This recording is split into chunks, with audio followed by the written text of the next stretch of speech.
समस्त सप्रेम साईराम आसंतु शुणिबा आजिर प्रशांति अनुचिंता आम निजर प्रकृत स्वभाव बुझिबा पाई एवं आनंद प्राप्ति करिबा पाई कौन करिबा आवश्यक।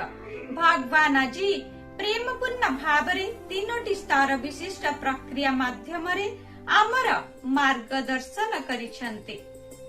जदि तुमे निजर प्रकृत स्वभाव को जानिबाकु चाहुछ तुमको तीनोटी काम करिबाकु पड़िबो। बेंड द बॉडी देहाभिमान दूर कर, मेन द सेंस इंद्रिय गुडी को संयत कर एवं एंड द माइंड मन को विनाश कर। प्रथम सोपान हेउछि देहाभिमान दूर कर। तुम शरीर भितरे अहंकार को वृद्धि हेबाकु दियो नाही। नम्र भाव को विकसित कर एवं निष्ठा सहकार निजर कर्म संपादन कर। इंद्रिय गुडी को संयत कर। इंद्रिय गुडी को किपरि व्यवहार करुछन्ति सेमाने निम्नगामी हेउछन्ति कि नाही ताहा परीक्षा कर। सेगुडी को संशोधन कर एवं आवश्यक स्थले अंकुश लगा। मन को विनाश कर, मनर अनियमितता को शांत कर।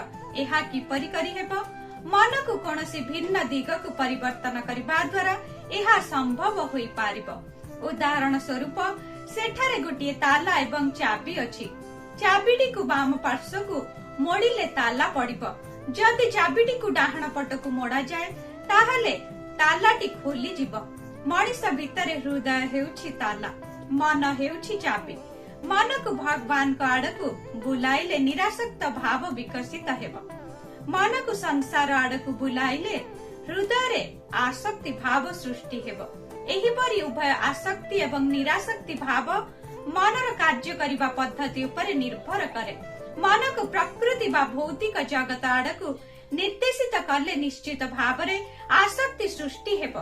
मन को दिव्यत्व आड़कू निर्देशित कले तुमे आनंद अनुभव करि पारिबो। मन को विनाश कर अर्थ मन को भगवान का दिग को निर्देशित कर। तुमको केवल निजर समस्त कार्य को दिव्यत्व उपरे समर्पित करिबाकु पड़िबो।